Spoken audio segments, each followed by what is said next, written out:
B, Irulau. Watch your back, the trench is gonna get you. Watch your back, the trench is gonna get you. Watch your back, there's a the trench is crying gonna here. get you. Watch your back, It's coming from the utility. Gotta wash those red hands. It's the crimes of the Badlands. It's the crimes of the Badlands. Hi, Douglas. Hi, Julie. How you doing? I'm doing good. How you doing? Not bad. It's nice weather. A little Yeah, bit chilly, finally. Spring has sprung. but springing. Yeah, at the time of recording, it's still April. Yeah. Have you had a good week? Yeah, it was chill. Nothing too much. It's kind of it's like we're coming back from Easter. Yeah, that was really rough. One or two of my classes haven't always have a started hard up. time. So Hard time. Nobody wants to be in school, and I don't want to be there either. So yeah, you can smell summer already. I know. Everybody's like, come on, let's get this over with. And I'm the same way, so it doesn't help. True. As the teacher. True. Like, come on, guys. It's great to be here. No. Yeah. But anyway. Yeah, so it was chill. It was not all my classes. One or two are like on holiday. Yeah. Okay. Yeah. So this is Crimes of the Badlands. Yeah, welcome to a true crime podcast. Yeah. There's lots of crime. There's lots of crime. Sometimes it's minor. Sometimes it's major. What are we drinking tonight? We're drinking some delicious beer Yes, we're having... from the Basque Country. Yeah, we're having Basqueland Brewery. It's so good. Imparable. Imparable. A favorite of the podcast. I think we can Totally, definitely say I love that. Imparable. We don't get it for the podcast too much, but we love it inside and out. Inside and out, and whenever we're out. Is there anything else we need to cover before we get started today? I mean, this is a part 2. I mean, it's not too gory, right? It's kind of mom safe. It is. It's gory. I mean, but it's not like a serial killer that's doing really horrible things to a lot of different people. Yeah. But it is a pretty horrible crime. It is, for sure. Yeah. For sure. So if you listen to part 1 and you're listening to part 2, then you already know. That, you know. And if by some chance you're here, maybe start with part 1? No, absolutely start with part Yeah. 1. Because we're going to resume the story about Helena Jubany, who in 2001, December of 2001, she was found murdered in Sabadell, which is like a town outside of Barcelona. Yeah. And so Catalonia. this is in Catalonia, yep. And her name is Catalan as well, for Yeah. people who pay attention to these things. And It I'm probably sounds not different. pronouncing things correctly, so just But we looked it up. forgive me. It was with a J. Jubany, yeah. But our Basque link was a little bit tenuous, but it was one of the suspects. One of the suspects has a Basque surname and was born in Baracaldo. Yeah. So yeah. she was born in Bilbao. So most of our story is just lightly connected, but it's But it's a tenuous link, Clear and that's connection. all we need. clear connection.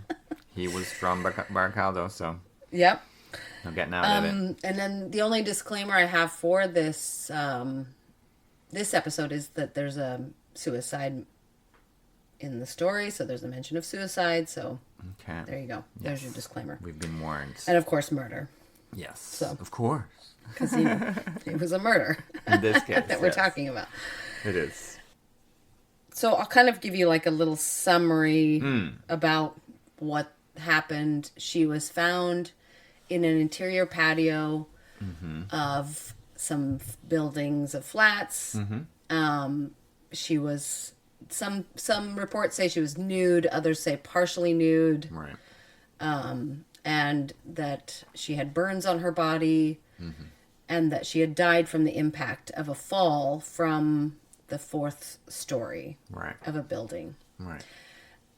So when she fell, they determined that she had been semi-conscious or unconscious, and that they found like 35 times the amount of benzodiazepine. Yeah. That's the name of the drug that was found in her body. At first, they couldn't Megan. identify who she was. They didn't know What apartment there she was from? yeah, like what was she like a neighbor? They discovered she wasn't a neighbor, and her family when they reported her missing, they linked this found woman to someone they were looking for, right? So they linked her to this. The family found her that way, Right? Like when they reported her missing because Yeah. she hadn't been around for like 3 days or something. Yeah. That's the and then the point where months preceding her death, she had a couple of like mystery notes appear True. Yeah. at her house. So, like in September, she received a note. And then as we get to that, I'll go ahead and read you those notes when we get to that part of the story. Yeah. So in September, she received a note with some like pastries and a drink. Yeah. And then the second time was like in October. She received another note, mystery note, and some drink. And she drank the drink in the second one. Right. Which then immediately made her Not feel kind well. of, not feel well, but also like kind of go into like a unconscious state. Yeah, I like she remember had to be taken home her workmates had to take her home, right? It was Yeah. pretty crazy. and so because she was like a journalist student, she kept the Took drink. notes, Took the drink to be analyzed and Yeah. found that it had this same drug that they found in her body when she died. Right. So she kind of did her own investigating, Yeah. and then later she was found dead with this same drug in her body. Yeah. 10 points, Ms. Jubany. So that's kind of the summary, okay? Yes. So when we left off, the police were focused on... So she was part of this hiking club, Mm-hmm. right? That was the only link they could kind of... Like, they were trying to look into her life and who she knew and stuff. So she was linked to this hiking club. And so there was a couple, Monse and Santi were one of the couples. And then there was this guy, Chabi, Jaume, and then this girl, Anna Echequivial. Let's see. Echequivial. Oh. Echequivial. Echaquival. And that's the Echequivial. Basque link. All right. So these people were all part of the hiking club, right? They were looking into these people, and the building where she had been thrown off of was occupied. There was somebody that lived in a building adjacent that was from this hiking club. Yeah. And that was Monse and her boyfriend, Santi. Yeah. Yeah. But the judge in the case essentially thought this was like a woman's thing. He looked at the notes and right. he thought this is like something among women All right. for some reason. So the police were like decidedly focused on the women in the hiking group. And Montserrat is her full name, Monse, Carreta, and Ana Echequival. They compared those women's handwriting from their like registration forms for the hiking club to the anonymous notes that she had received. Mm-hmm. Yeah. Okay. Yeah. I remember that bit. So they did a handwriting analysis, and then they linked those two women, saying that they matched. Mm-hmm. So the mysterious notes that she received matched the handwriting of these two women. So they started focusing on those two women Yes. as perpetrators. I remember Okay. those things. Thanks for reminding us. Yeah. So there you go. That's a good We're little caught up. summary, right? We're All caught right. up. Yeah. Police focused on Monse because she lived in the building that was adjacent to where the body was found. Yeah, I remember she didn't want to speak to them at the first time the police Yeah, came they over. came around and she was just like, "No, I don't know Yeah. anything about it," and closed the door in their Yeah, it face, was a bit basically. weird. Yeah. Yeah. Well, actually, the first time they went around, they couldn't get an answer, so True. they thought maybe she was the victim It's true. I remember that. because they couldn't get an answer to that door, and they knew it was a young woman about Yeah. the same age as the victim. Yeah. And then they went back, and then she got really uncomfortable talking to them. Yeah.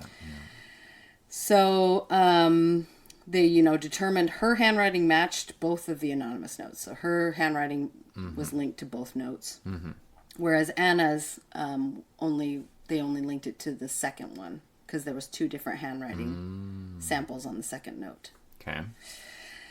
They knew that she hadn't acted alone, but they needed more time and evidence to connect the other two suspects, which was Monse's boyfriend, Santiago La Iglesia, and Ana, the other female that was Okay. being looked into. So on February 12th, 2002, Montserrat Carreta was arrested at 2 p.m. And she was sent to Wadraz prison to be held without bail. Wow. While the investigation continued to look into the other 2 suspects. That's intense. The same day as her arrest, the police finally decided to conduct a search of her apartment. Okay. So they waited 2 months before looking at her apartment for any evidence. Yeah, talk about So that is one thing that was mentioned a lot in this Crims. Remember I told you one of the sources was this Crims documentary, which is apparently it started out as a radio show, and then they created a docu-series type show on Netflix. I didn't know that. With the same name about right. Catalan crimes. Yep. Our competitors, but they're way ahead. Yeah. Not really competitors.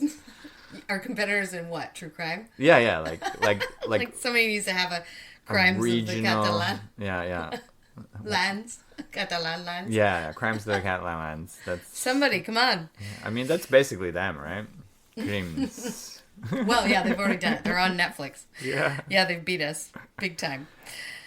So they finally decided to search her apartment, and what they found was damning for Monse. She had 2 months to clean up, and she didn't do anything. Yeah. So in her bedside table, they discovered 2 boxes or bottles. I put boxes/bottles because some sources said bottles, but we all know that when you buy drugs from the pharmacy, they're in boxes. Yeah, they have. So I'm assuming it was a box, not a bottle. Yeah, maybe. So anyway, but even a bottle would come in a box, so that's what I was thinking initially. Here. Excuse me. Yeah, so I'm gonna say boxes because that's probably how they had the drugs. In any case. So in her bedside table, they discovered 2 boxes of Noctamid. Noctamid. It's a psychoactive drug with hypnotic effects that contains benzodiazepine. Diazepine, that's right. Diazepine. Which was the same substance that they had found in her body at her death. It is. I remember that. So one of the boxes was full and the other one was completely empty. Oh. But they had an empty box in the bedside table. So damning. Yeah. So easy to get rid of. So they also located a box of matches. Okay, so if you'll recall on the terrace where she was thrown from at the top of the building, they had found her clothing, Helena's clothing, and there was matches that had been burnt because they poured like perfume or cologne over her to set her on fire a little bit. Weird. Because she had burns on her body and stuff. They burnt like her bra and underwear and stuff. Okay. With this. So they found a box of matches that matched the matches that they found on the terrace. I know, that's crazy. I mean, you guys have matches, but I don't have matches in my house. I have matches in my house.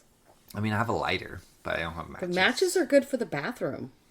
I know. Oh, but you don't live with anyone. Yeah, I don't. So you don't need to like hide your smell from anyone. No, just close the door.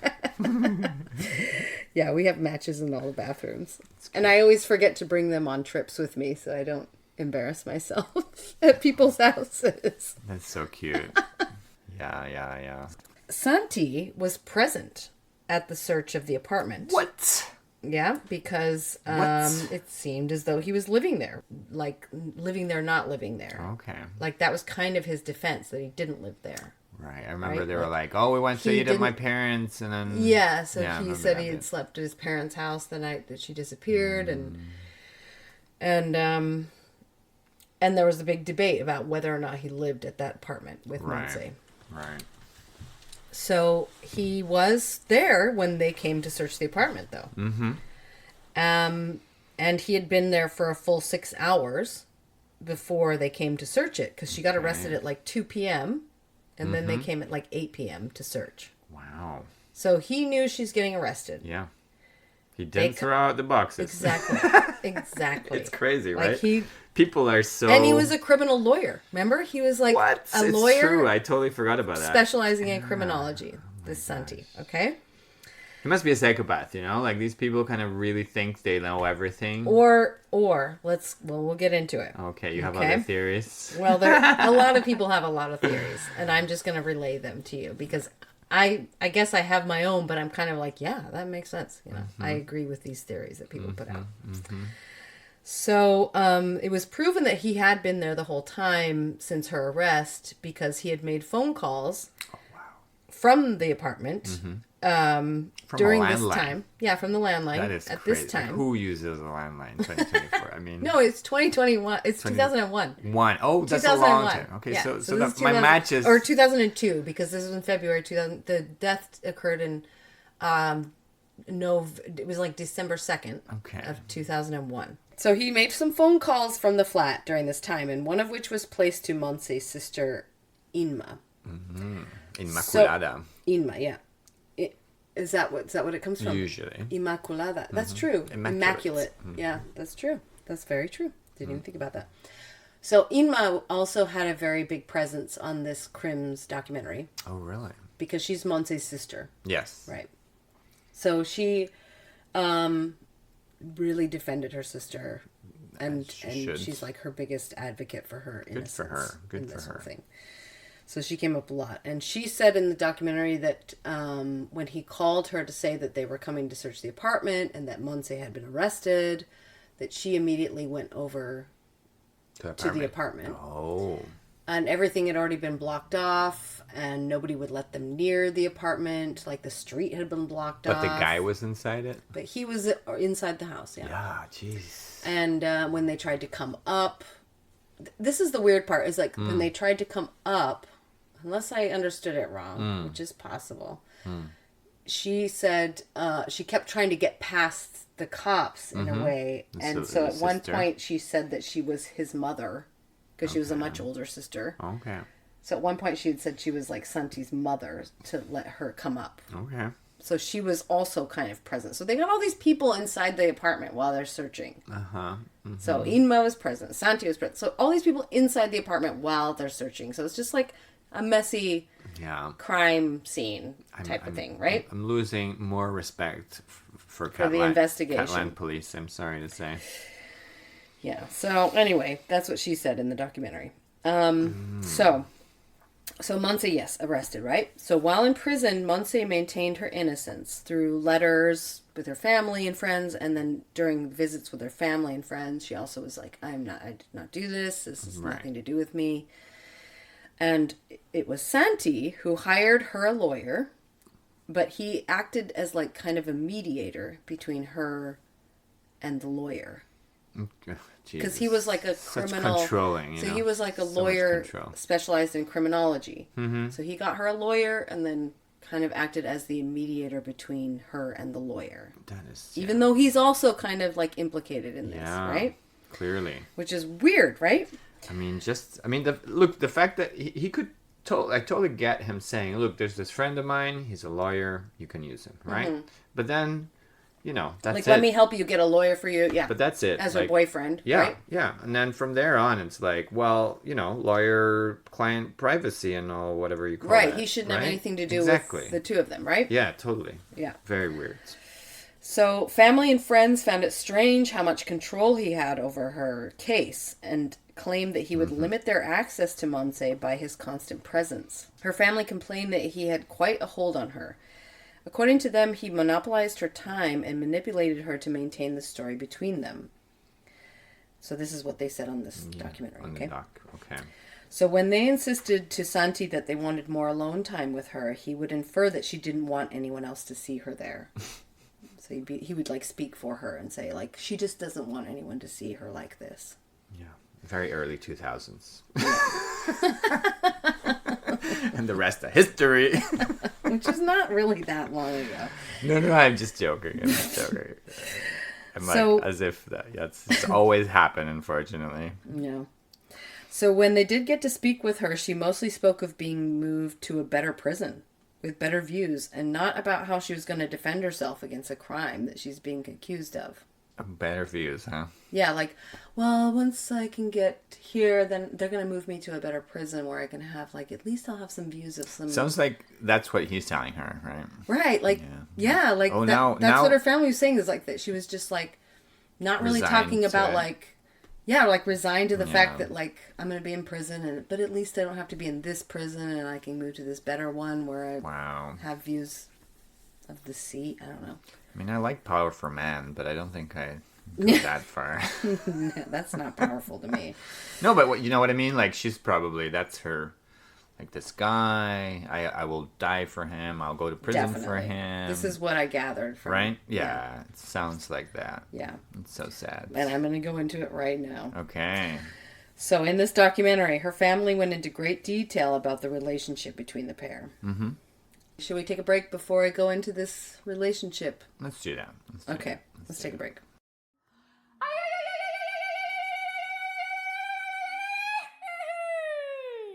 Okay, we're back. Yes, we're back. Okay, so this relationship between Santi and Montse. Yes, this overpowering, controlling relationship, I think we can say already. Yes, very much so. So he was her first and only real relationship. Oh. And she was head over heels in love with him. Okay? Do you remember her age-ish? She was in her 30s. They were both in their 30s. Wow. Yeah. So according to them, before she met him, she had resigned herself to the life of a spinster, quote unquote. Oh my gosh, it sounds like a Chinese girl. So giving without up at love 30. or without any children in her life. And she was a teacher. She taught kids and stuff. So she liked kids, you know. Still.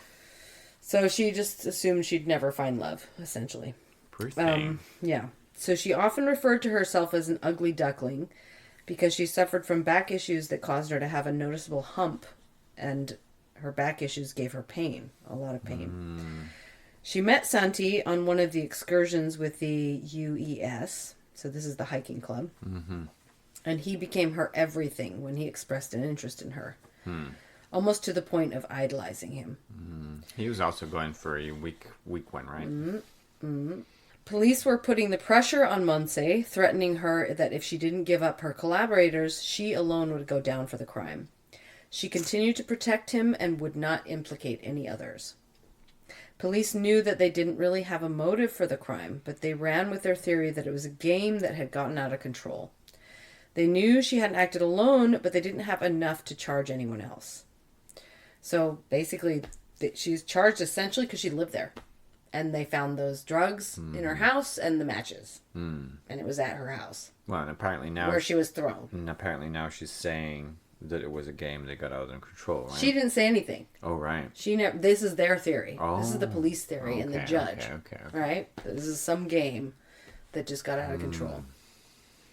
So they only had her because that was her house. It was too circumstantial. It's off the terrace above her apartment, right? Remember? So she lived like on the third floor.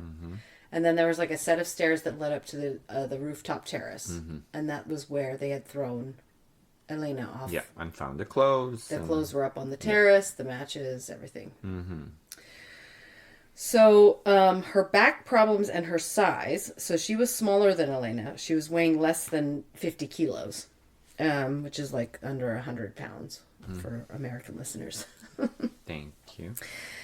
She would have needed assistance in carrying a body up a flight of stairs. Yeah, true. And then to heave it over the railing of the terrace. Yeah.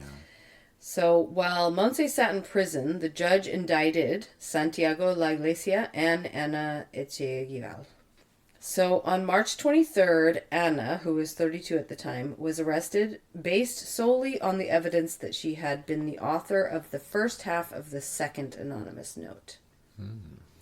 The family of Helena was surprised by the arrest. They thought it was strange to detain her, especially because it hadn't been determined that she'd even been at the scene of the murder. So they detained her, but not Santi. Yeah. Right? Who pretty much lives at the apartment where it happened, right? It's looking like it. Okay. So things get dark. So I mean, they were already quite dark, but yeah, sure. Yeah. So hold on to that, Chapella. Okay, so on May 7th, 2002, Montserrat Carreta was found dead in the prison bathrooms.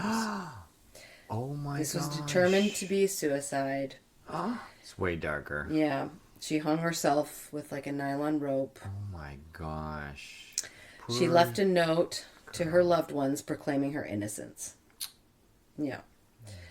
Sadly, the day she chose to take her life was on the anniversary of her brother's suicide, which happened years earlier that she'd never gotten over. Ouch. I know. Oh man, trauma. I know. So. Now I got your warning. Yeah.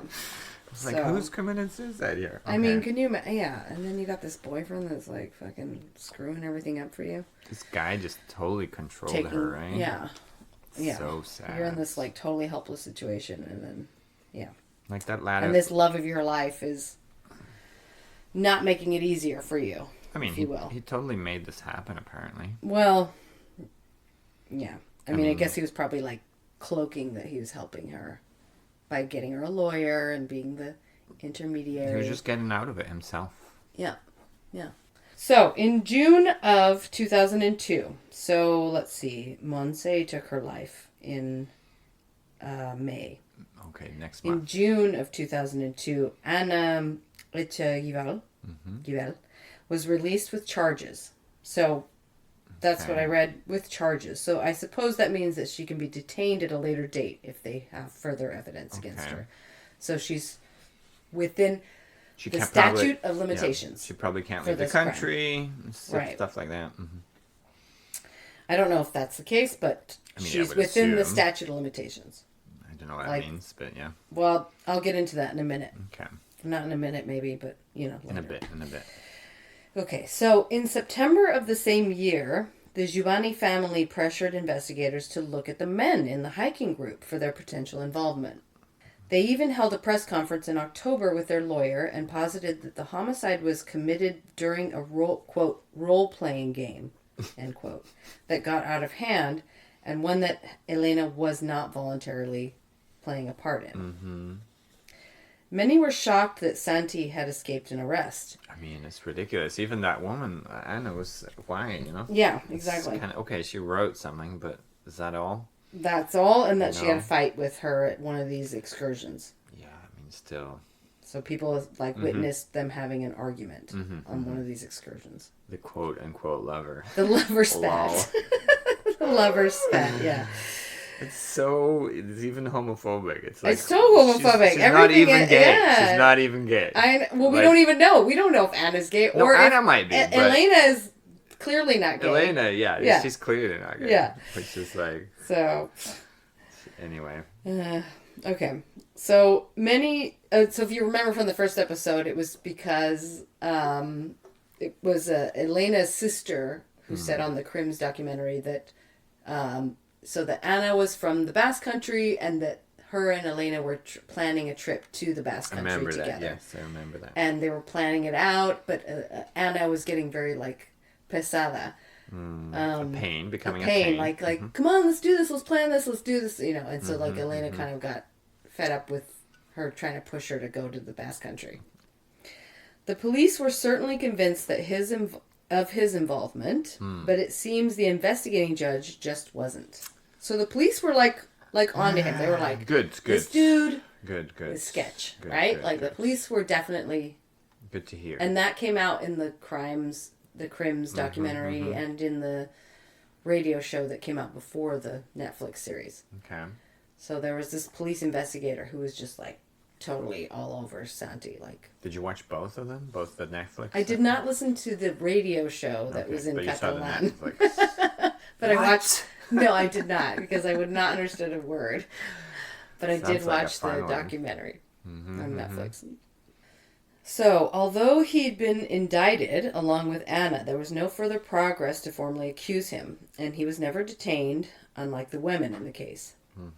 Monse's family had never given up on clearing her name, and both they and Elena's family were convinced that the real perpetrators of the crime were still walking free. Yeah. Monse's sister, Inma, that we talked about earlier, she was so convinced of this that she hired her own lawyer and did a little investigating on her own. She found the pharmacy in the neighborhood where the drugs had been bought and showed the employees pictures of both Santi and Monse. They identified Santi as the one who had purchased the drugs. Ooh. She asked them if they had told the police this information, and they replied that they had not, because the police had never come to question them. So she was also suspicious of how easily all of this damning evidence against Monse was found in her apartment.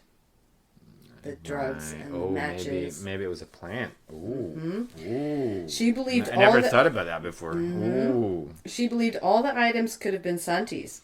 And when she asked the judge why only Monse was arrested, he told her that it was simply because Monse was on the lease and that they didn't have anything on him. Oh my God, that is ridiculous. Yeah. That is such lazy work.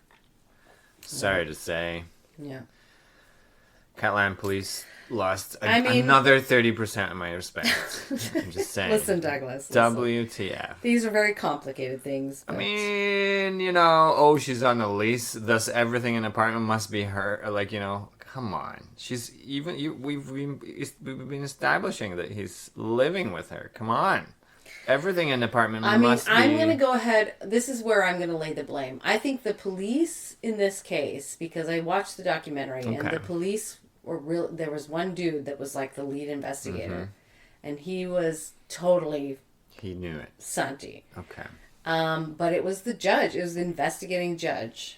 Okay. And so the investigating judge thought... I've lost all my respect from the frickin' Catland judges. They're probably Spanish because they're imposing their views on Catland people. He kind of had a say in what was going to be... Clearly, yeah.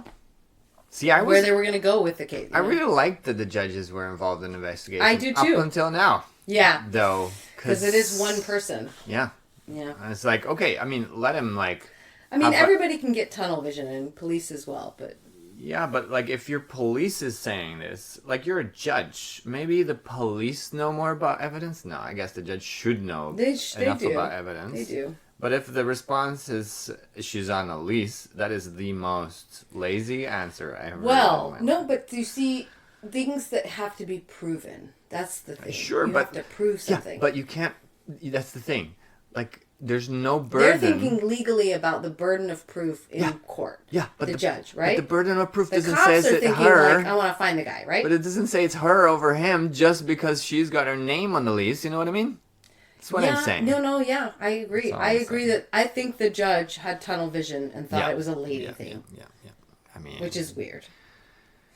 I mean, is it weird he's sexist? Lol. Anyway. So, they said they didn't have anything on him, but he did have access to the apartment. He had his own set of keys. Yeah. He had knowledge of the system as a lawyer specializing in criminology. Yeah. He was alone in the flat in the hours after her arrest and before the search. He had plenty of times to plant the drugs and the box of matches, which were used as evidence against Monse. Yeah. He was also known to be a dominant partner to Monse. When discussing the relationship, friends and family emphasized how obsessed she was with Santi and how the relationship had been extremely intense and all-consuming. Inma even relayed how in early 2001, Monse had broken up with him because he only thought about sex. Santi sent her to be treated by his own therapist. Oh my gosh. For what he said was her inability to cope with her brother's suicide. And shortly thereafter, they were back together. Oh my god. So he's sending her to his own therapist, getting her the lawyer, getting her the psychologist. This guy. It's like classic dominating. So Monse had even shared with family and friends that it was Santi and his mother who had recommended that she take the Noctamid found in her house for her back issues and to help her to sleep. So they had also recommended the drugs that they found. They're doctors and everything now, eh? Some educated family here. So, in October of 2005, so this is... 4 years later. So, yes, 4 years later, Anna was the last one, Monse died in 2002, and then Anna was released in June of 2002. So in 2005, the case was filed and then put aside, basically closed. Yeah. When the judge decided that the, quote, solidity of the evidence, end quote, was not, quote, sufficient to support the accusations against Santi and Anna. Solidity. I mean, I get it. It's a good word to use. I mean, if you don't have enough. The Jubany family was understandably shocked and dismayed at the closure, but had no choice but to move on. In 2007, they established a cultural association in Helena's memory, which awarded a literary prize to aspiring writers, a passion of Helena's. That's so nice. Yeah. Oh. But the case just seemed a mess and full of oversights. Mm-hmm. Shall we take another break before we get into the next part? Let's do that.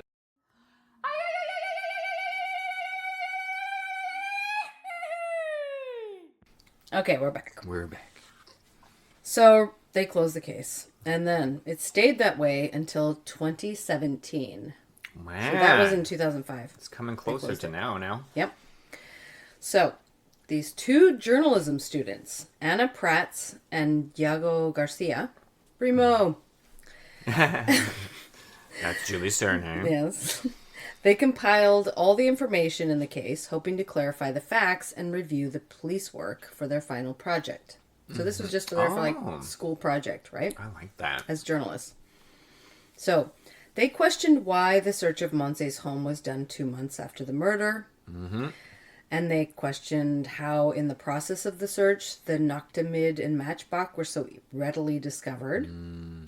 The handwriting analysis tests performed at the time had since been rejected and deemed inaccurate by subsequent studies. Oh my gosh, and she's killed herself. So Dr. Sheila Querlat, Yeah.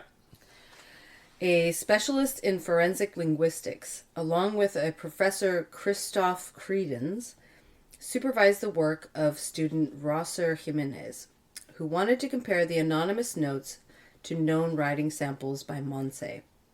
He found that, quote, 80% of the variables that were analyzed did not coincide, end quote. Neither the lettering nor the way that she normally expressed herself were a match, and that the, quote, differences were notable. So the first note was written by one person, and the second note was clearly written by two different people. Right. Okay. In 2018, the radio show Crims, which later became that docuseries on Netflix, was aired on Catalan radio. Okay. It was a 6-part episode. 6 series parts? Wow, that's a lot on the radio show. Hours to film. 6-part episode series. Wow. On the radio, on the case of Helena Jubany. I mean, we got 2, so we know there's a lot of information. In the Crims one, it's only 2 episodes, huh? Oh, okay. In the documentary one, it's only 2 episodes. But So it's like 6 2 hours each. It's like an hour each episode. Okay. It's a great show. You should learn Catalan. That's why I don't know Basque. I don't have time. And I'm not very good at languages. Douglas, however, is very good at languages. It's my hobby. That's why it is a hobby. And you're a linguist, so you love this stuff. So I do. I am not that person. That is not my brain. My brain likes other things. I get it. Crime. I like crime. I like the Real Housewives. Which is very good for this podcast. All my language skills are almost useless for this podcast. Oh, God. It's clave. All right. So, a detective on the case, who is probably the same one I saw on the docuseries. Right. This is the main investigator. Yeah, you were saying there was one that believed the guy was responsible. Santi, Yeah. So he took part in the show and was adamant that he knew Santi, with the help of others, was the real killer. And that the investigating judge would not allow them to do their job. Yes. So he said that. So this is in 2018. Wow. He came out and said, we knew it was Santi, but the judge was the one that prevented us. Restoring my faith in Catalan police. And I don't even know if it was the Catalan police or the Spanish police, but still. Well, I mean, anybody can get tunnel vision. So it's not like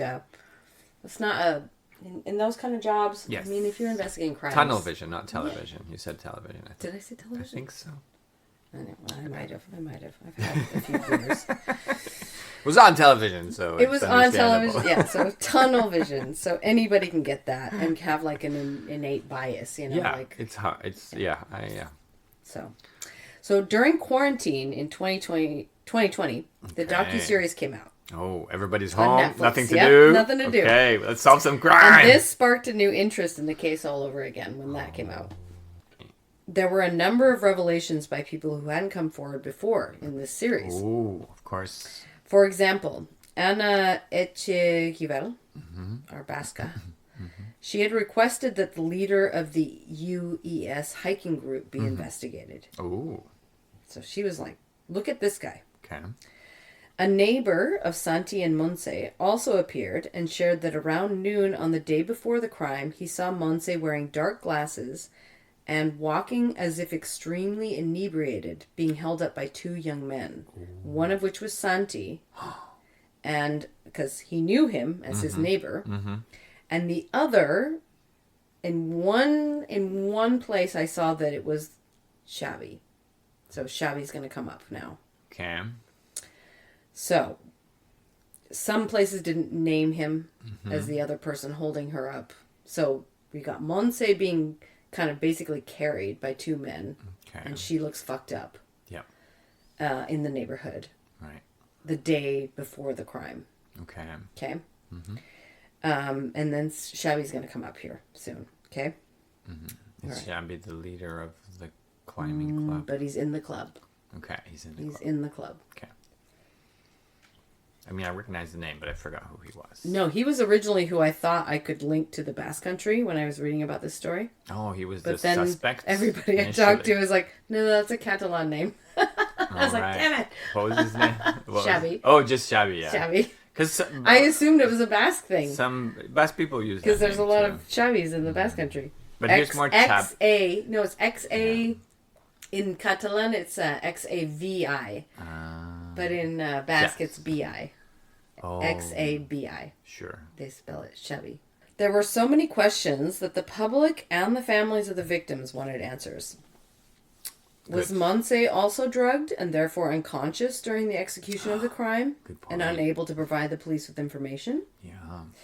Why did police find no fingerprints in the search of the apartment or in Elena's car? Because remember, they found her car parked near their house. True. And they found no foreign fingerprints in her car. Remember that. Everybody has to watch the first episode. I mean, it's a bit late to tell them now, but You can't watch it, but you can listen to it. you know what I mean. Good point, Julie. Good point. We are not a docuseries. That's- one day, Douglas, one day. And we'll reenact everything. I mean, No, I can we won't. narrate it. We won't. I don't think I'm that much of a good actor. Okay. But If, Netflix will tell us what to do. yeah. Because we're definitely getting on Netflix. Hi, Crims. We love you, Crims. Yes. Okay.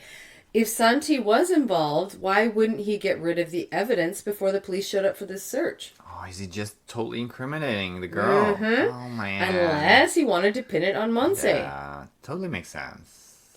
So why hadn't the men in the hiking group had their handwriting compared to the mystery notes? Yeah, that's the judge. Yeah. Tunnel vision judge. Or why weren't their alibis more closely scrutinized? Yeah. So, most were convinced that there was certainly no way that Monse could have carried an unconscious Elena up the flight of stairs and lifted her over the railing to her death. That's a crucial part, I think. Yes. In the beginning, like, you're kind of like, oh... And Anna was only linked to the notes. So they had no link to her Yes, very... at her apartment where they threw her over the railing, right? Okay, ready for this? Mm-hmm. In another... Hang on to your chipella. Hanging Here on. we go. In another twist... Oh, Elena's another one. family had since discovered on her computer's hard drive some notes. very interesting email exchanges that she had had with another member of the hiking group, Okay. Xavi Jimenez. Ooh. He had expressed his desire to take other excursions with her and discussed her intentions to learn English. Oh, that... There's, was oh, in the yeah. note. We never knew why that was there. In the second note that he Yep. mentioned, like, and then we can go practice our English together or something, right? Oh, my gosh. So, which you may recall was something that was mentioned in the second note. Okay. Friends of Elena's told the family that she had suspected Xavi was behind the notes and packages. And, you know, those packages of Yep. drinks and food.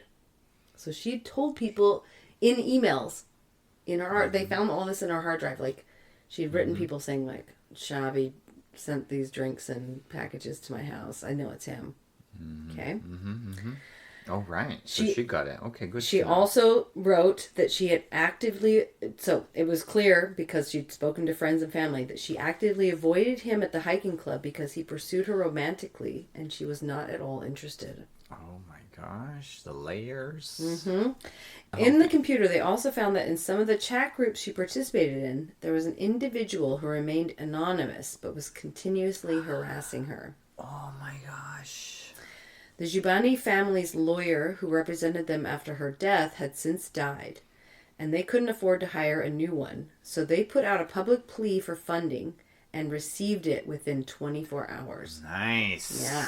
10 points COVID. Like a GoFundMe, yeah. I don't know what they call it here. Like, it's in the States, they have a GoFundMe. Yeah, you know, I don't like know. I guess that's there the must only... be something like that, yeah. A new investigating judge had also been placed on the case. Good, finally. Whoop, whoop. And when he had a look at the email evidence and its connection to the mystery letters, he agreed to reopen the proceedings with the court of first instance number 2 of Sabadell on August 3rd, 2020. Oh my gosh, we're getting so close to now. Okay. So, Good for a new judge. So, Joan Jubany, Helena's brother, was very present in this Crims documentary as well. Another brother. So, her brother and sister, Helena's brother and sister, were pretty present, but Joan, her brother, he has insisted throughout this long and arduous road to justice that he believes that the two men, Santi La Iglesia and Xavi Jimenez, were directly involved in Helena's murder. And that 2 other men in the hiking club, Jaume... So this is one of the names, San and like, Francis... technically, we're supposed to say San Yehi. ...actively helped these men to cover up the crime, so those 2. The new investigation would bring these 4 men in to testify before the court. Santi La Iglesia, which I'll remind you is a criminal lawyer. So do with what you will, okay? Yeah. He insisted that he never lived at 48 Calvet de Estrella Street with his girlfriend, Montse Carreta. But neighbors contradicted this. They saw him on the daily. They assumed he lived there. As did the property manager. He said that Santi had lived in the apartment since the fall of 2001 when Montse requested that he be placed on the rental agreement. Oh. Boom. 10 points, Montse. He frequented pharmacies in the neighborhood, as Montse's sister found out by doing her own little investigation. Not only frequented, but bought the medication. The medication was involved in the crime. Found in the body. Yeah. In addition, when police arrived to search the apartment 2 months after the crime, it was Santi who had opened the door for them. Yeah. He remained unsupervised in the apartment for 6 hours after Montse's arrest earlier that day. And he was making phone calls and this gave him plenty of time to manipulate items inside the apartment. Joan Jubany, Helena's brother, feels that he would have the criminal know-how to get rid of evidence that would implicate himself and Montse in the crime. But police easily discovered the pills and the matches in the apartment linking Montse to the crime. So, was he setting up his girlfriend to take the fall? And maybe they never checked. Maybe not. Maybe they never checked for the fingerprints, but he could have just put the medicine there and wiped his fingerprints. Well, they didn't even look for fingerprints. Yeah, apparently. that's the thing. They probably didn't. But they didn't. They didn't collect any fingerprints from the apartment. They didn't from her car. Nothing. Because for me, just finding that medication there is incriminating enough. I like it, and I would if I was the lawyer. I mean, I wouldn't even want the medicine there, right? Exactly. That's what her brother is saying. That's what Helena's brother is saying. It's never mind the fingerprints. This guy would know that this is going to link because everybody knew that her body was found with these drugs in her system. Yeah. He would think, I want to get rid of any evidence that links me and Montse to this. And he clearly bought it. And he didn't. He left them there. They were there to be found really easily. So weird. On her side of the bed, right? Oh my gosh. He also was the one who procured her lawyer and acted as her mediator between the lawyer and her, and then complicated any communication she had with her family and friends by always being omnipresent. Yeah. He's responsible for 2 deaths so far. So clearly. They then focused on Santi's alibi on the days in question. So up to now, he has offered several alibis. He claimed to be at a protest against the construction of a new golf course. A witness came forward to testify that Santi was not present. Oh, nice. He said he was playing football on the Friday Helena disappeared, but no one saw him. Oh my gosh. In the documentary, Crims, the investigator in charge said he claimed to have gone to a Sabadell football match. And that's what I told you in the first episode. Beginning, yeah. A place with no cameras and without any proof that they had attended. It's no ticket stubs, nothing to show that they had actually gone to this game. Joan Jubany also points out that when the police officer in charge of the case appeared in the documentary, Crims, openly stating that he is convinced Santi is responsible for Helena's death, he did nothing to defend himself against his accusation. Wow. Joan said, quote, "If they accuse me of something like that, I would file a complaint. It is not the normal reaction of someone who is innocent." End quote. Totally. I'm with you. The judge conceded that he did indeed live with her at the time of the events, and he was, quote, "the only male," end quote, "who spent long periods in the building where the murder was committed. He will be required to submit samples for DNA testing, and if he objects, they will be obtained, quote, "without his will or consent," end quote. Nice. In your face. So I'll get to the DNA later. Because up to now we haven't talked about any DNA evidence. I mean, yeah.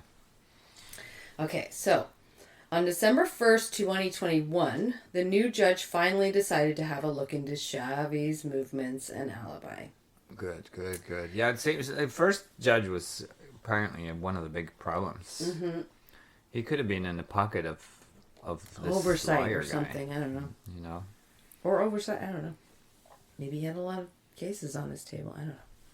Anyway, so this was just one day. So December 1st, 2021, they decided to look into Xavi. And this was one day before the statute of limitations was to expire on the court's ability to bring charges against him. Oh my god. Remember we talked about this in another case. There is a 20-year statute of limitations on murder. Is it already 20 years? It's oh, been, yeah, yeah, it is. because it was 2021 2021, and it was 2001. 2000s, yeah. December 2001. Isn't that crazy? I still think that's fucking wild that there's a statute of limitations on murder. Yeah. I mean, ridiculous. Right? So. Murder. I mean, I'm happy for... Murder, right? Murder. Like maybe 50 years, but not 20. I know. Like 50, right? Like you're probably too old to commit another murder. But 20? Yeah. Anyway. Okay. So, one day they got to Xavi to look into him one day before. I mean, it's a good story, Julie. Well found. So, the crime did end up reaching the statute of limitations, but not for those who had been charged at some point. So, Santiago La Iglesia, Ana Echeverri, Arbasca, and now Xavi Jimenez. For them, the court has until 2025.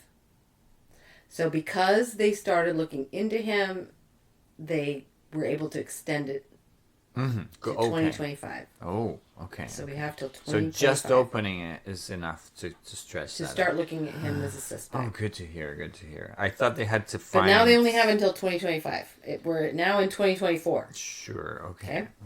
Well, it's a few years. So the court requested that Xavi Jimenez provide them with samples of his handwriting from 2001. But he claimed that he didn't have any. I mean, The forensic linguists with the National Police on the case decided to compare his current handwriting with that of the anonymous letters. In April 2022, they concluded that the author of the first note was, in fact, Xavi. Wow. Conceding that the first report was mistaken, the new investigating judge in the case stated, quote, "There is sufficient evidence to attribute Xavi Jimenez the material writing of the anonymous letter of September 17th, 2001. End quote. As for the second note, Xavi claimed to be working on October 9th, 2001. So these were the dates that those notes were delivered to her house, right? But the judge went on to say, quote, "It does not exclude that he participated in the writing or communication of the information necessary to carry it out." End quote. Sure. So it doesn't exclude him from having written it and somebody else delivering it, right? Yeah. The judge also decided to summon 2 witnesses concerning Xavi's alibi on the day of the murder. So they wanted to determine where Xavi was at noon on Friday, November 30th, 2001. Another member of the hiking group, Jaume Sanye. So Jaume. I'm going to call him Jaume. Okay, Jaume. He was interviewed in 2001 after the crime because he was part of the hiking club, right? He, as were all of the other members of the hiking club. Everybody was interviewed by police at the time because that was the link she had, right? To the hiking club. Because remember in the second anonymous note, they mentioned the hiking club. Yes. And that's why they started looking at the hiking club that she was involved with. Because the second note came with the mention drug of the drink as well. Yeah. Right? So. And they mentioned the hiking group in the note saying, like, maybe on the next excursion, something. Yeah. So they interviewed everybody in the hiking club, right? So they interviewed him in 2001. And in his first statement, he told police that he was out having beers with some friends in Barcelona, which did not include Xavi. However, he later returned to speak with police to change his statement. He claimed that he was confused about the day in question and modified his story to say that he was in fact with Xavi. They had spent the afternoon together preparing for an excursion the group was taking on December 1st.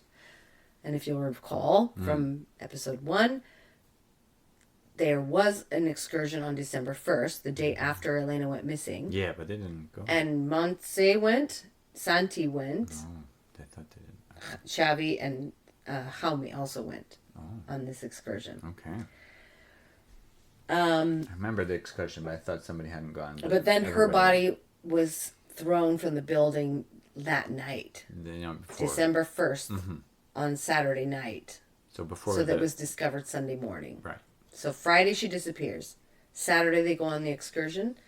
Sunday morning they discover her body because it was thrown Saturday night, early Sunday morning, like 4 o'clock in the morning. Yes.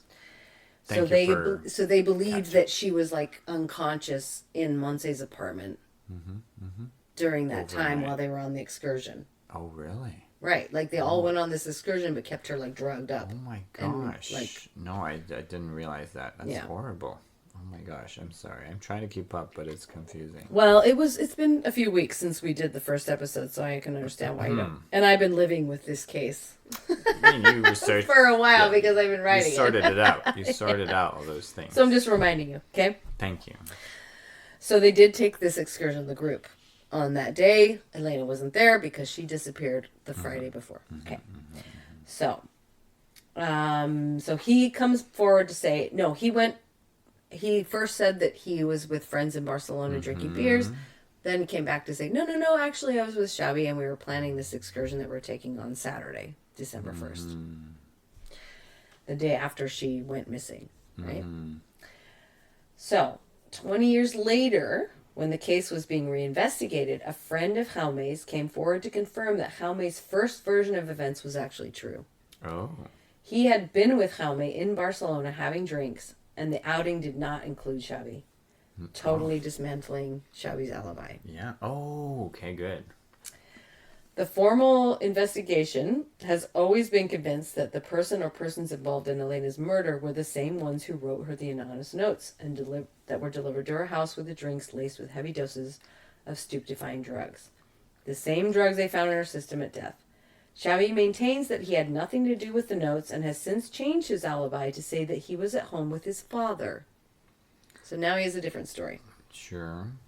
Conveniently for him now, his father is suffering from memory loss and cannot corroborate his son's claims. Man. He also couldn't answer why he didn't make it to work on Monday. So the body was discovered Sunday. He didn't show up to work on Monday. Neither did Montse and Santi. All three of them did not show up for work that they were scheduled to show up for on Monday. Heavy evidence there. Okay? So, when Xavi was brought to testify, he would only respond to questions posed by his own lawyer and refused to answer any inquiries from his accusers. He painted himself as a victim the whole time. The judge in the case made it clear that Xavi was the only person under investigation who had been romantically rejected by the victim, whom he had met through the hiking club. He learned about her love of horchata, which was one of the drinks delivered to her house along with the mystery notes. Prior to her death, Helena herself had confessed to a friend that she suspected Xavi to be the one who had written the notes, stating that, quote, he was after her, end quote. She even stopped going to some of the hiking group's meetings to avoid running into him. Yeah, you were saying before, yeah. She avoided him during the walks. As So- well. Following the court procedure, the judge charged Xavi with the alleged crime of murder Oh. and then released him, but not before taking away his passport and prohibiting him from leaving the national territory. So he now is required to appear in court every month to just verify that he's in the country. Yeah. and that he can be called at any time Right. to appear before the court. Okay, so the other witness called to testify in 2022 was Francisc Mathia, Mathia? the president of the hiking club, and the one who Anna insisted police take a closer look at. At the time of Elena's death, he gave police very little information, and in his re-interview 20 years later, he claimed to remember practically nothing. Investigators believe he knows more than he's telling, and Joan Jubany, Elena's brother, he believes he is covering for Santi and Xavi. He points out that Francisc was on the phone for hours with the three men, Santi, Xavi, and Jaume, the weekend of the crime. Oh. Apparently there's proof of this, but I didn't see that written anywhere, but except for this statement by Yeah, I mean, the brother in a news article. Pre-2000s, I do remember getting phone bills that actually said the Like the things that number we you- used to do. Like now they Excuse just me. send you a giant bill and they never tell you why. But Yeah. those, I remember the days. You used to be able to catch your partner. Whose number is this? Well, you used to go like, oh, look, I talked 20 minutes to that shop, you know? Yeah. Okay, Anyway. so he also points out that they went on that excursion December 1st together. Mm-hmm. So he thinks that gave them plenty of time to sort out their stories. Yeah. If they were all kind of like collaborating. I mean, apart from the friggin' long phone calls, they don't need to go on an excursion as well. But anyway, just saying. Well, they already had it planned, right? And if you'll Yeah. recall, Santi and Monse they never actually signed up for the hike that they did on December 1st, Yes, I that remember Saturday. that. Mm-hmm. And then they just went last minute. Right. So they, I guess they were like, who wants to go on this excursion? People signed up. Those are the people Yep. signed up for the excursion. And then Santi and Monse Turned up. last minute Yeah. for that excursion on the Saturday following her disappearance. So the brother, Joan, he cannot fathom why Jaume and Francisc wouldn't tell investigators what, if anything, they know, considering that the statute of limitations has expired for them on the case. So because they've never been named right. in anything or Right. charged, Yep. they don't really have anything to fear. Mm-hmm. They're not going to be charged with anything. So so they could weird. easily come forward Yeah, that's weird, and though. say what they know, right? Mm-hmm. So he thinks, like, for humanity's sake, they should tell what they know. That's a good point. I agree with him there. Mm-hmm. And if people, So- if they hear that, maybe they could be convinced. I'm sure they are hearing everything about this case. This I is not a guess, weird, I like, this guess. is probably not. It's talk of the town, Yeah, apparently. exactly. I mean, if they this got, is a small town. Sabadell is not a big yeah. town, and if they raise the money on the, for hiring a new Yeah, lawyer everybody's like, overnight, yeah. it's clearly got. The but you also attention. might be like worried about your reputation. Is like what you hired, you hid this for that many years. How dare you? You know, like you might lose your. I mean, for sure. And then again, that's another kind of But you know, social have pressure the of a balls, small. right? But have the balls to be like, do the right thing. You know. Oh, Do the for right sure. thing. I mean, that's. I would hope. But yeah, you know, I would some hope. people can't do the right thing. Yeah, yeah. It's unfortunately true. So I'm gonna finish up with Joanne. Mm-hmm. Her brother says. Mm-hmm. So he is unsure what role Monse played in the murder, but has said, quote, she is a victim, but is she completely innocent? Her family believes she is, because her sister Inma is like her biggest, like she had nothing to do with it. Yeah. Good for her. But we've always believed that she was involved. The evidence indicates it. Yeah. Only clarifying how Elena died could tell us if she is completely innocent, if she acted involuntarily or subdued by Santi La Iglesia. End quote. As for our final suspect, still under investigation and our Basque link to this case, Ana Echeguibel, she can still be charged at any time until December 2025 for the murder of Elena. The only proof that placed her under suspicion at the time was, firstly, the judge's tunnel vision that this was a woman's thing and only focused on Monse and Anna in the hiking club. Anna had been seen having a heated argument with Elena on one of the group's excursions. And because the judge was so fixated on the ladies, they were the only ones who had their handwriting samples compared with the writing in the anonymous notes. Terrible. which at the time were determined to be a match, but the results were later debunked and found to be more closely matched the writing of Xavi Jimenez, who was never even considered a suspect. I mean, that bit is crazy. Anna had shared a cell with Monse when the two were arrested, but she was released when her alibi was corroborated. She was somewhere else that weekend, and she could prove it. So, although she is technically under suspicion until 2025, because she was at one time charged with the crime, I don't think we'll be seeing any new charges brought against her. So, our Basca is going to be okay, I think. She seems safe, yeah. Should we take one more break before I do the last bit? It's not very long. Yeah, let's just And then do we that. can do our mini crime time in the last very bit of our... Because I'm going to get into the DNA.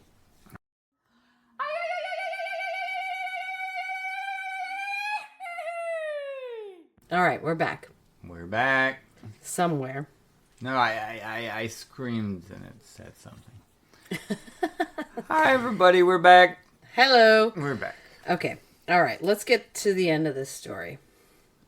Okay. Yes, so, ma'am. Yes, I ma'am. told you before that there was potential DNA evidence I mean, in this case. yes, it was over my head. So let's get into Let's get into it. So, since the time of the crime, 2001, there have been significant advances in DNA technology. True. Tell me about it. Yeah. So, in 2022, new tests were carried out on the clothing that Helena was wearing on the day of her murder. They were able to retrieve 2 DNA samples from the brown sweater that Helena wore and that was found on the rooftop terrace the day that they discovered her body. Yep. Okay. So, they compared both samples to Xavi and Santi, and they both came back as inconclusive. Oh. However, the court concedes that the samples they retrieved were not in the best state to be tested. Additionally, Elena's family has requested that the samples be tested against the 2 women who are initially accused of her murder, Monse Carreta and Ana Echeguibel. And it is unclear whether or not they honored this request. I'm just going to correct you a little bit and say DNA has not advanced that much since 2020. I mean, in the sense that... Are you kidding? Yes, it has. All those 4 results are just unconclusive. Absolutely it has. But they're inconclusive. But I'm just saying, Douglas, just saying. That was what, I mentioned earlier today that I was listening to a podcast about the CSI effect. And everybody thinks that DNA is something so simple and like, No, here we I go. understand it's complicated. But it's super complicated. But I thought we were going to get an answer. That's all I'm saying. Yeah, everybody thinks you're going to get... Exactly. You have the CSI effect. You think there's going to be a simple answer. Just as well I'm not an investigator or a judge. Exactly. Or a judge. Because you would just close the case. I would. It was Be all, like, all close- the case women's closed. fault. All the women's fault, clearly. Fuck the DNA evidence. Anyway. No. So anyway. It's a joke. So, on September 23rd, 2023, a year later, Again, oh my gosh, we're getting the close judge to 25. requested new DNA tests. Okay. He specifically wants them to look for possible traces of DNA on the anonymous letters Oh, and to retest the victim's sweater. good, good. Okay. Look at that. On the sweater, they found traces of DNA from Helena, a woman, Okay, and 2 men. okay. They did not match our 2 suspects, Santi or Xavi. Oh my gosh. I mean, still, it's a jacket, right? Like, it could have been everywhere. So, This is very confusing. however, Okay. the tests that were done on the notes, the Oh. letters, they pointed to Xavi. But this doesn't incriminate him in the murder. Right. It only links him to the notes. Sure. I'm happy with that. They will continue to test as advancements allow, but they only have until December 2025. Oh, no. I mean, okay, now I can criticize them a little in the sense that... No, but like that's the thing about DNA. Everybody thinks it's like a sure shot, I understand the complications. conclusive. I was one of the... But like her sweater could contain Yeah, exactly. A her lot father's of DNA. DNA. Exactly. her mother's Yeah, DNA. yeah. It could contain all kinds of things. But at the same time, like... Somebody that bumped into her on the street. Like it could Yeah. contain all kinds of things. But that at they the same find. time, inconclusive is like so open. It's like... That did was you the not... previous one, and then they retested them. And the 2 male DNA samples not. that they did find on the sweater didn't match those two guys. But that doesn't mean they didn't fucking kill her. I know. At the same time, you know? Yeah. So there you go. That's where we're at. That's Everybody, it. Oh that's it. Gosh. This is an unsolved case. So Elena's murder is still unsolved, and they only have until December 2025 to figure out something. This is almost like if you're a good DNA person. I have a feeling they're not going to solve it. Doesn't sound like it. Mm-mm. I have a feeling that whoever killed her gets away with it. And in a way, I would say this is a bit of a kind of condemnation of this. I'm sorry, but like for murder, it shouldn't be just 20 years. No, of course not. You know what I mean? think that every time I see That's that. the main... There should be no statute of limitation on the murder. I mean, you know, call it 40, 50 years, but 20 years is just not okay. No, there should be no statute of limitations on murder. Murder is fucking serious. I get it. But, you know, I'm trying to think of Europe, okay? I was not born in Europe. I came to Neither Europe. was I. Europe is very nice on human rights, and I'm like, let's hear their point. And I'm like, you know, if you want what is the point? What would be the point I of came from a place absolving where you murder put after somebody 20 in years? jail for their whole life, and it's like it's a done thing, and This they're I dead. can understand. Like You the know, whole penalty thing, Yeah, I can understand. and then, you know, so in the same But not vein, you know, let's be nice to people. But I also, you know, I mean, you killed somebody, you should Yeah, you shouldn't get something away for with it. that. No, No, I don't. I'm not. That's not what I'm advocating for. I'm just like, okay, if you take the most humane approach, like I understand people can get over it, and maybe they didn't kill again. So let's say after 40 or 50 years, you're like, well, you're probably not going to kill anymore. But 20 is not enough. sure, That's I what can I'm see saying. that. Yes, like this is not a potential, Killer. I mean, like a potential threat he to is. society. I think, And that's what crime and punishment is all about, right? Yeah. Because to prevent these people from doing the same harm to somebody else, right? And in my heart, 20 years, that guy still might murder. But where it was 30, 40, 50, maybe not. But 20, he can still kill. He's young enough and he's strong enough to carry somebody up to the second, fourth floor or whatever, right? You know what I mean? One flight of stairs. You know, he's 20 years later, he's still strong enough. He's still 50. And that is really diabolical too, like to have drugged someone, keep them like captive in an apartment for over 24 hours, right? Drugged up. Yeah. Go on an excursion.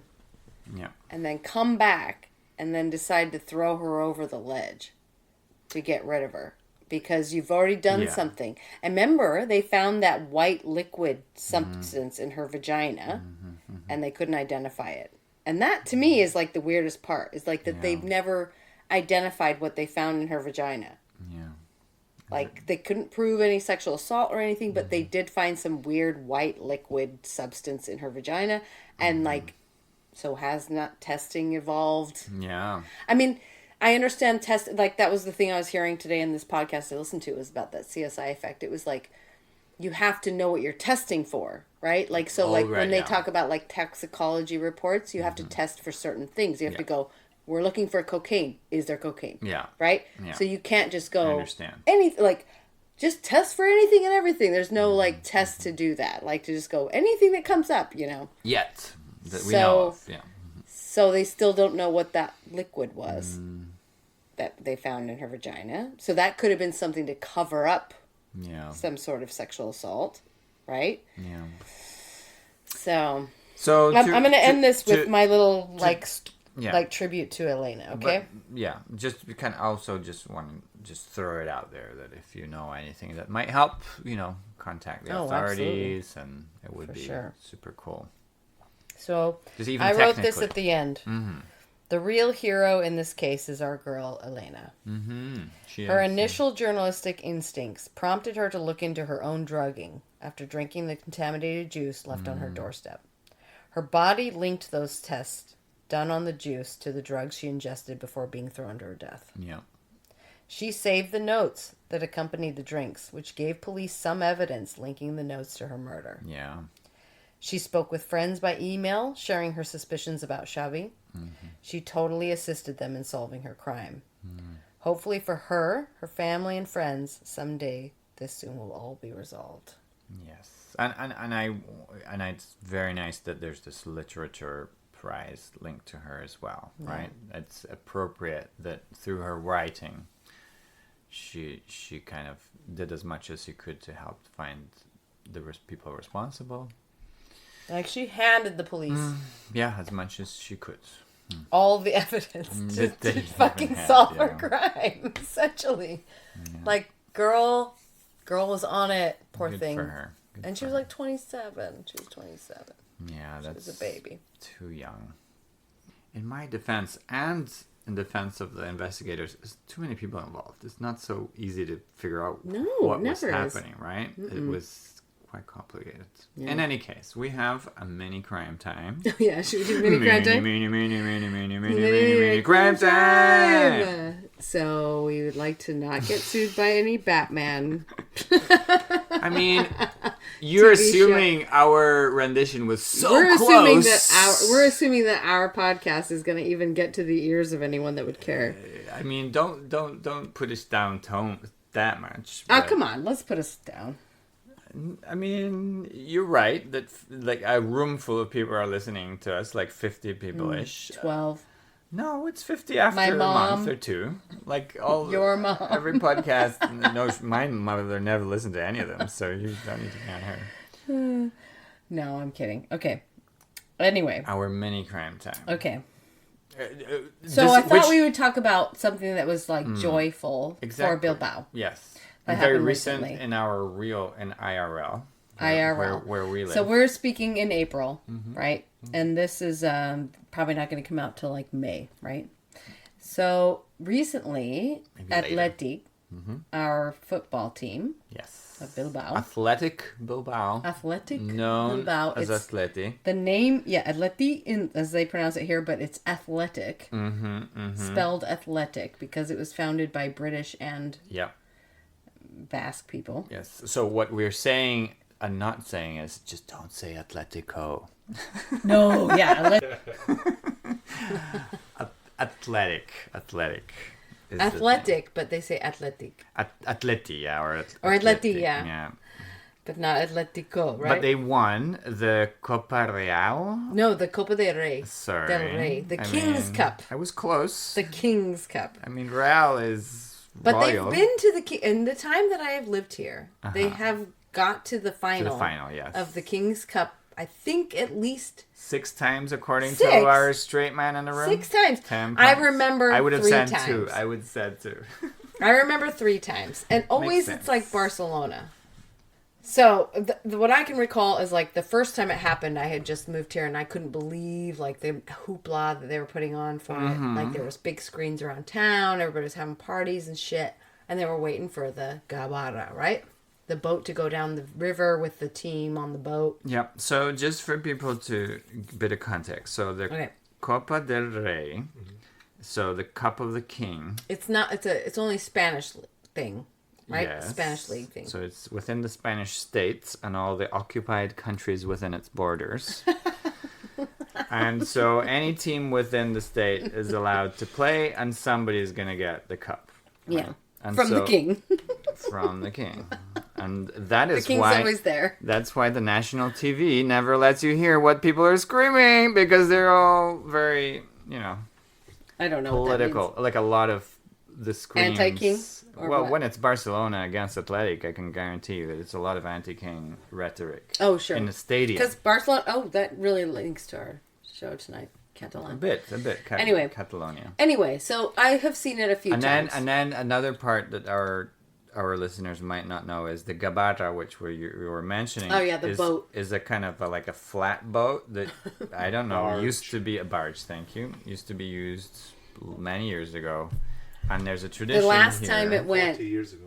No, 40. The last time it was used 40 was years 40 years ago. 40 years ago. So the last time they won This King's Cup. was 40 years ago. And what they do with the barge is, because Bilbao is on a river, it goes up into the heart of town, kind of like With the whole team on board. on board, which Yeah. is the celebration. to celebrate, and then everybody on the sides, yeah. Yeah. Okay, Past so the anyway. Guggenheim Museum. So It was my mini beautiful. crime time, is for tonight, is about like, mostly about like stories I heard from my student this week who went to Sevilla because they've held the final in Sevilla. Yes. Even though the team they were Neutral. playing against was Mallorca. Right. Okay? Mallorca. So it was Mallorca against Atleti. Yeah. Bilbao. I don't know what my girl's team was. What's it called? Mallorca. Real Mallorca. Real Mallorca. Okay. So that was the team they were playing against. So they pick a neutral city to play the final match, and it was in Sevilla. So in Sevilla, like Seville for the English. or Seville, yeah, in English. They went to. So how many Bascos went down?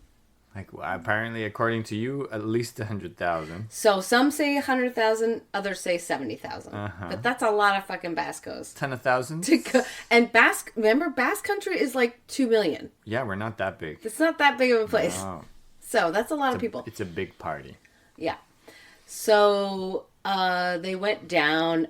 Another mini crime time, if I want to go into this, is like that in Sevilla, they just like jack the prices of hotel stays or Airbnbs and stuff. That's a crime. So like, yeah, that's a crime.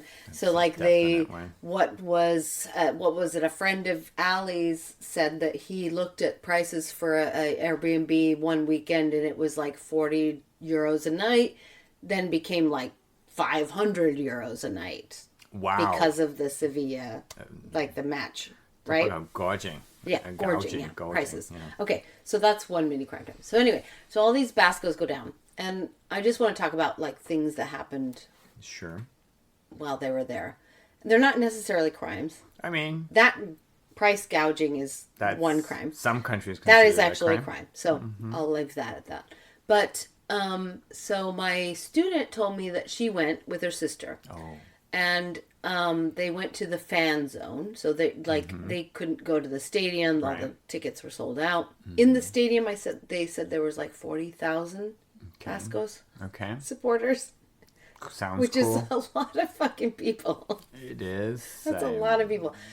It is. So 40,000 people in the stands, but then they create like these fan zones for them. They set up like Around big screens, city. right? So for everybody to watch the match, right? That's where we watched So it here. the Basques had set up a bar that was 170 meters long. So that's a big bar. It's pretty big. Like a really long 170 bar. meters. You Okay, would've thought do the you math, would've everybody. That's a big fucking bar. Oh yeah, tell your listeners who So don't meters- understand meters. Well, Do you want me to ask? I mean, the rule? closest I can go to is like yards, which is like close to a meter, because a yard is like 3 feet. Okay, if it's you're the Imperial- 185 yards, Julie.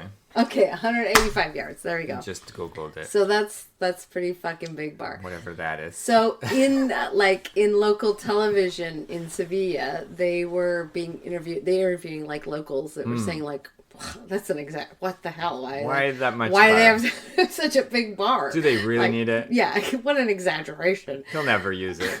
Yeah. They'll be all in one corner. And they were wrong No. because the Bascos fucking went to the bar. You're saying your friends.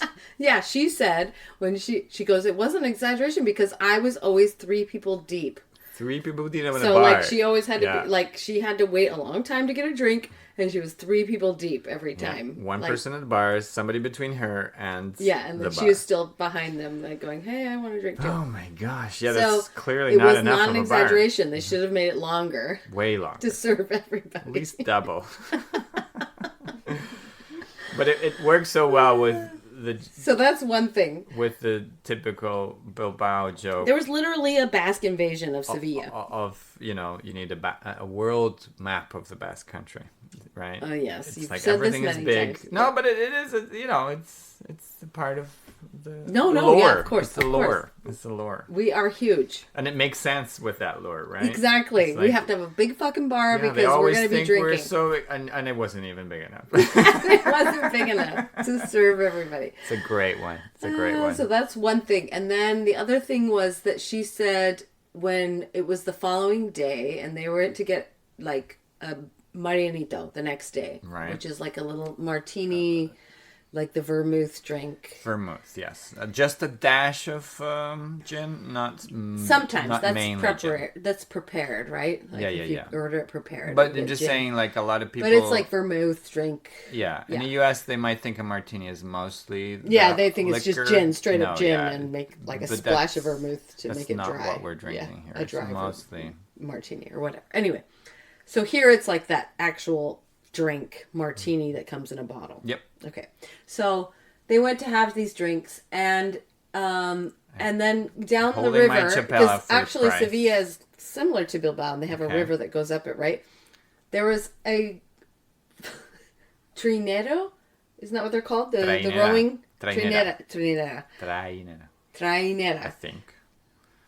Yeah, which is like a little boat. No, But they had here- brought the boat. Uh-huh. Oh, She from showed- Bilbao. From Bilbao nice. to go up the river. It's not a crime. That's a nice one. That's a nice one. Maybe they're But invading. she was blown away that they had brought the boat from Bilbao to there. It even she showed me the picture. It had Cucha Bank on the side. Which is a local bank from the Basque Country. We've done an episode on Cucha Bank. Sure. Okay, so that was That's the cute. other story It's so sweet. from that. And then after the party here, the Gabarra, right? Here. So Yeah. here in Bilbao, they had a huge party, historical event, 40 After years 40 after years, yeah. the first one. And then the garbage. That was, I was going to say, if Sad. you didn't say anything, I was going to say something. Yeah. It's like, so the sides of the river were just plastered in garbage. Yeah, People so- brought their drinks. They all sat And next then- to the river and made a little Yeah. camp picnic thing. Yeah. And then after the boat passed, they just left everything. It was disgusting. Which, It's really disgusting. it's so Like, sad. as a person, would you ever do that?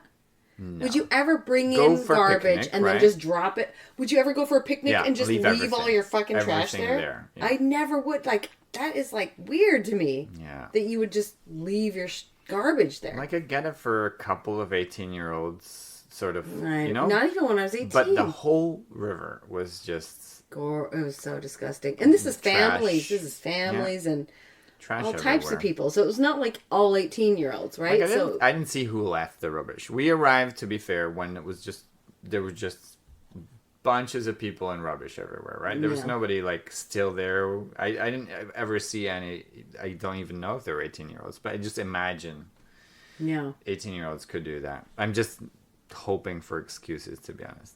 The funny thing was that I saw that video of there was, of course, a million fucking Bascos in Sevilla, right? Right. So they're all partying in the streets of Sevilla.